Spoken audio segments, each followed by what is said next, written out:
ED CBI এর ভরসায় তো আমরা নির্বাচন করতে নামিনি। আর পশ্চিমবঙ্গের মানুষ ইডি সিবিআই কি করছে এখন আর খুব একটা বেশি উৎসাহী নয়।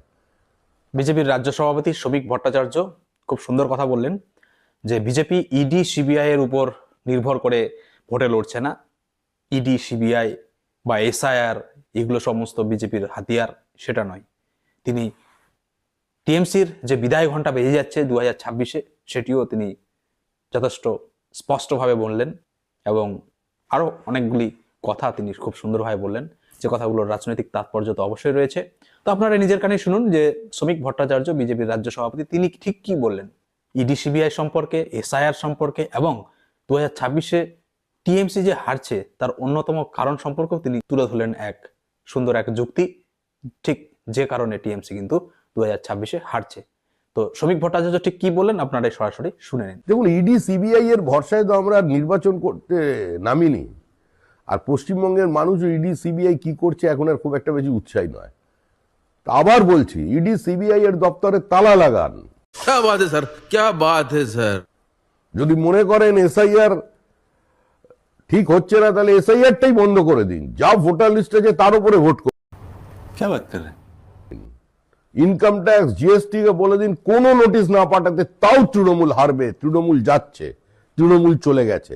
2026-এর নির্বাচন তৃণমূলের বিসর্জন। समझ रहे हो, समझ रहे हो आप, समझ रहे हो। নির্বাচন কমিশন তো আর পশ্চিমবঙ্গ রাজ্য নির্বাচন কমিশনের মতো এখানে বিজেপির শাখা সংগঠন নয়।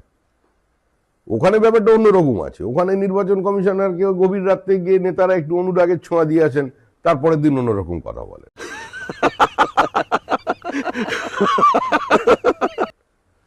এখানে বিষয়টা ওরকম নয়।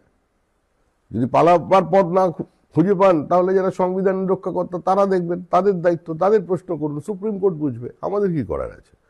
আমরা চাই এসআইআর সম্পূর্ণ হোক। আমরা চাই যে সমস্ত তেজি বাবা, মানে 15 বছরের বাবা 3টি ছেলের জন্ম দিয়ে দিয়েছে, তাদের খুঁজে বার করা হোক। আর কবর থেকে হাঁটতে হাঁটতে সে মানুষ ওপরে ভোট দিয়ে দেবে, এটা আমরা বন্ধ করতে চাই। আরেকটা বিষয় ভাবতে হবে আপনাদের। দেখুন, পৃথিবীর মায়া কাটিয়ে যারা চলে গেছেন তাদের কেন বিরক্ত করছেন, আবার তাদের কেন এই ভোটার লিস্টের মধ্যে টেনে আনা, এটাই আমাদের অবস্থান। তিনি খুব মজার একটা কথা বললেন এসআইআর এর ভোটার লিস্ট সম্পর্কে, যেরকমটা আপনারা শুনলেন। তো সত্যি আগামী বলে দেবে 2026-এ শেষ হাসি কারা আসছে, বিজেপি না টিএমসি। ভিডিওর শেষে এটুকু অনুরোধ রাখবো যে আপনার বক্তব্যগুলি ঠিক কিরকম লাগছে বা কতটা যুক্তিসঙ্গত তিনি বললেন কথা, আপনি আপনার মূল্যবান কমেন্ট অবশ্যই ভিডিও শেষে জানাবেন। এবং 2026-এর নির্বাচনে আপনি কাকে চান, টিএমসি, বিজেপি না অন্য কোনো রাজনৈতিক দল, অবশ্যই কিন্তু কমেন্টে জানাবেন। তো ভিডিওটি দেখার জন্য অসংখ্য ধন্যবাদ। যা দেখি যা শুনি সত্য কথা বলার চেষ্টা করি।